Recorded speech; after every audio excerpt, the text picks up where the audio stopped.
Hi, I'm Mark McIlyar with Live Anabolic, and today I want to talk to you about how to build muscle after 40 without having to live at the gym. And first of all, I want everybody to realize absolutely positively you can build muscle. And I don't care if you're 50, 60, or 70. I'm 63. And a lot of people just kind of give up. They just think they're too old to build muscle, and so they never really try. And for you guys that are beginners or haven't worked out, say 20 years, you all are the biggest beneficiaries of starting a workout program. You're going to see the most muscle growth in the first 6 to 9 months, as opposed to guys that have been working out on and off for the last 20 years. So, the first thing you need to know is, guys, you have to have a plan. And I know that sounds obvious, but in today's world with AI and the internet, a lot of guys just figure out, they're just going to wing it and create their own plan. Now, if you've been working out your whole life, absolutely, you're you're able to create your own plan. But I'm mainly talking to the people who are either complete beginners or haven't even attempted to lift weights for the last 20 or 30 years. You're considered a total beginner too. Um, don't try to create your own. Just go with a professionally designed plan. I know I'm kind of self-promoting here, but Live Anabolic has got a fantastic number of workout plans, and some are designed by me, some are designed by Gary Walker. Mine are predominantly designed to be done at home with just some dumbbells and resistance bands.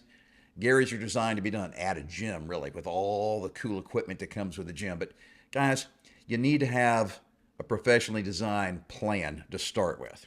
All right, the next thing, guys, is you're not going to believe how important nutrition is to building muscle. And yes, building muscle after 40.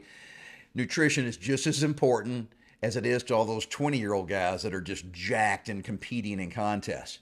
Um, but not only is nutrition important to building muscle, and that revolves a lot around, getting enough protein in every day, but nutrition also is really important for losing the fat that reveals the muscle that you already have on your body.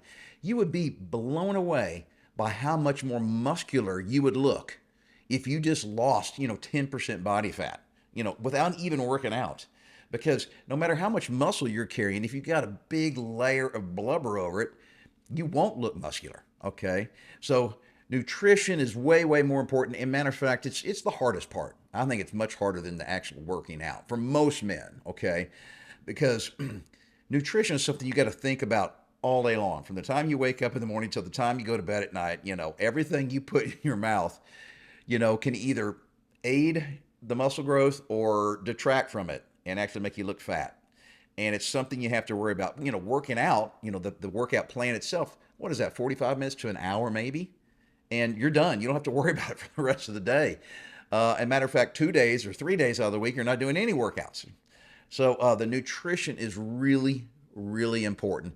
And we have a bunch of videos on this YouTube channel that talk about nutrition and give you all kinds of examples of foods to eat and foods to avoid. All right, another thing is, guys, you can't just go through the motions.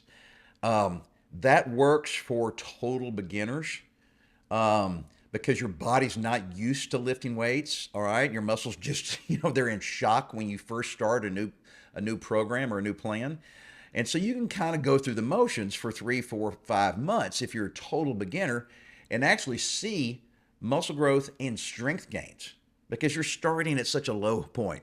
All right, but you guys are going to quickly plateau.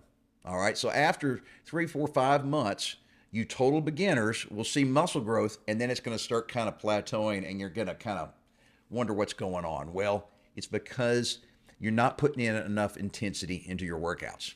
So for you intermediate guys that are, already kind of working out, but, you're not seeing a lot of results, you really need to think about the intensity level that you're putting into each and every workout. And so when I say intensity, I really mean when you're doing a set, okay, of whatever exercise. It could be a chest, an arm, a back, a leg, I don't care. Let's say you're shooting for 10 reps with whatever weight you're using. If you get to that 10th rep and you just stop and you know that you could have done 4 or 5 more reps, that's not an intense set, and that's not an intense workout. You need to be within 1 or 2 reps of failure on every set. That's where the real muscle growth occurs in those last 3 or 4 reps where you're really straining hard, okay, to get to whatever prescribed number of reps it's called out for in your workout program. And guys, you don't have to go to complete failure. I've shot some videos about this, but there's some studies that have come out that say, going to complete failure is kind of diminishing returns. You young guys that are, serious, okay, some of these guys that are competitive bodybuilders, they go to complete failure because you do get a little bit extra. But if you can go within 1 or 2 reps of total failure, and I mean failure where you can't get another rep with good form, that's all you need to do. That is the intensity level you need to be putting into all of your workouts. All right, another thing everybody needs to think about is, whether you're going to work out from home or the gym. So I know the title was, how to build muscle without living at the gym. That doesn't mean without ever going to the gym. That just means without, spending all day at the gym. You don't have to have 2-hour workouts at the gym. Okay. So 2 ways to go with this. A lot of guys decide to work out at home simply because they're beginners. They may be really, really short on time. They actually don't have time to drive to the gym and back. It may not be very close. And so they choose to work out at home. And you can get some really good workouts at home with just dumbbells and resistance bands. That's what my entire Fit After 50 is built around. But if you have a choice, okay, if you have the time, I would recommend going to the gym. Simply because there's way more options at the gym for all these different exercises, okay? There's just only so much you can do for your legs at home with, some 40-pound dumbbells and some rubber bands, right? There's tons of machines at the gym you can use for everything from legs to chest to back to arms to shoulders. I mean, it's fantastic. Matter of fact, I was talking to one of my buddies who's 11 years older than me, and he just started my workout program. And we've been great friends for 25 years. And he's just now getting around to it at the age of 73. Anyway, he thought that you really got to use free weights. That's what he remembers reading, 30, 40 years ago. Well, it's actually the opposite. I would say most serious young bodybuilders that compete probably spend 80 to 90% of their time at the gym on machines and not using free weights. All right. So going to the gym, I think, is preferable if you have the time to do it. Plus, another thing that I like about the gym is just there is some energy there. Even though I'm not talking to anybody, all right, there's just energy of being around other people doing the same thing, pushing yourself. I don't know. I'm used to it, so I like it. You may not, but either way, you just got to kind of figure out which plan or which direction you're going to go. All right, another thing you got to remember is rest and recovery. Okay, so it takes longer for us old farts to recover, especially after an intense workout. And remember, I was just talking about you need to be pushing yourself. I don't care if you're 65 or 70. Once you get back into shape and you're into your routine, then you're able to push yourself, to within 1 or 2 reps of failure. But it takes our bodies longer for the muscles to recover and rebuild after, intense workouts. Most studies say 2 to 3 days for the muscle fibers to totally recover. Depending on the muscle group and how intense you push yourself, it might take, 4 or 5 days to fully recover. Typically, I think the smaller muscles, biceps, triceps, shoulders, recover pretty quick, 2 to 3 days. That you can hit them again if you need to. Whereas the bigger muscles, the quads, the glutes, hamstrings, that kind of stuff, maybe even your chest, take longer, 3, 4 days, maybe 5 days. So as older guys, we typically don't need to be told not to work out 7 days a week.